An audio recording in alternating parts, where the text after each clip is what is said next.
बहुत जल्द तुम उस साजिश का इकरार कर। मेरे पीछे रहिए कॉन्टेस। मैं छुपने वालों में से नहीं, अपने कले के लिए लड़ूंगी मैं। कौन है? आगे बढ़ो, हमला! तो इफ्तिखार की चादर पहनाई है, आपको खलीफा की अता की जरूरत नहीं। लॉर्ड गाई बादशाह बन गया तो यरूशलेम। वो तो वाकई पागल हो गया बेलिन। हमें फौरन कोई कदम उठाना होगा विलियम। मैं शटलियन के लिए करक रवाना। मिला तो शर्म की बात है कि तुम इस जैसे आदमी पर एतमाद करती हो। तलवार थामने वाला हाथ ठीक है शटलियन।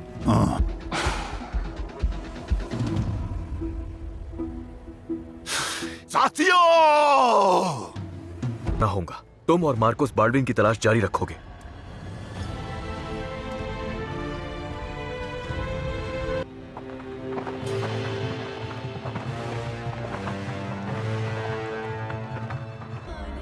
पूरी तरह रोम के कब्जे में चला जाएगा। तुम्हारी शर्त पूरी हुई और शादी हो गई।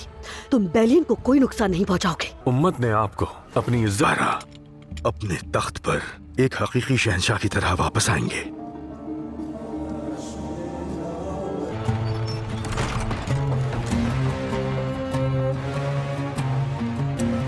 रेनाल्ड,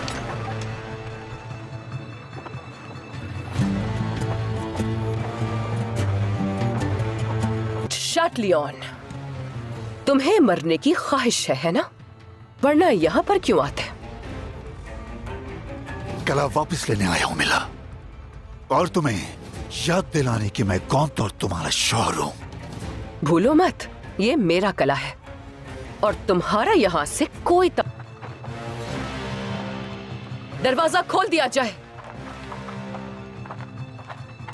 ताल्लुक नहीं। जो शादी जबरन तुमसे हुई वो जल्द खत्म हो जाएगी।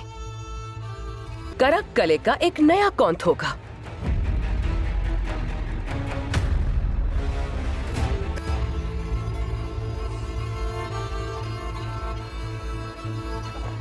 जल्द।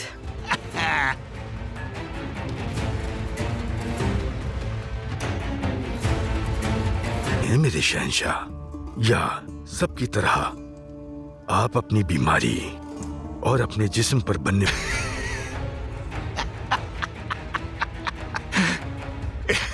क्या तुमने सुना?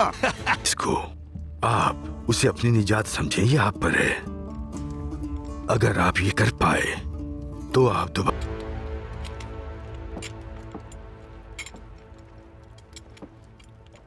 वाले इन जख्मों को एक लानत के तौर पर देखते हैं, या फिर लानत समझे जाने वाली चीज।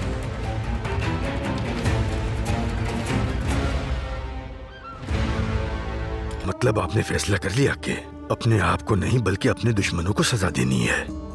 मैं इंतजार में था तुम्हारे। कह रहे हो मैं वो बादशाह हूं जो सलाहुद्दीन को शिकस्त दे सकता है? आखिर ये कैसे मुमकिन है?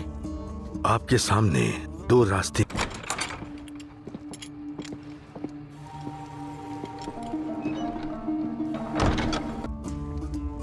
तुम्हारी बातों पर मैंने गौर किया।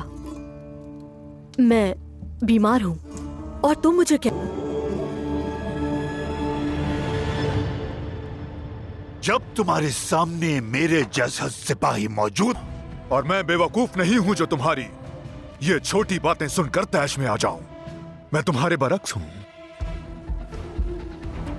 इस कटे हुए हाथ वाले को और इसके साथ खड़ी इस बेवा को दिखाओ कि करक का असली मालिक करोगे जो तुमने मेरे और विलियम के खिलाफ की, और तुम पे मुकदमा चलेगा। फौरन अपनी तलवारें नीचे कर दो।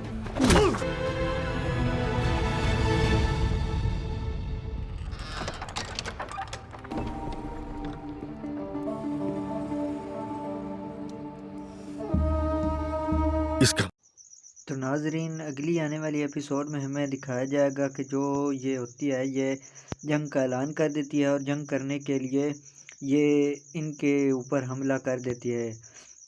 और दूसरी तरफ हमें यह दिखाया जाएगा कि ये जो सुल्तान सलाउद्दीन का जो साथ वाला वज़ीर होता है वो इससे कहता है कि मेरे मालिक अब क्या होगा और अब हम इस मुश्किलात से कैसे निकलेंगे।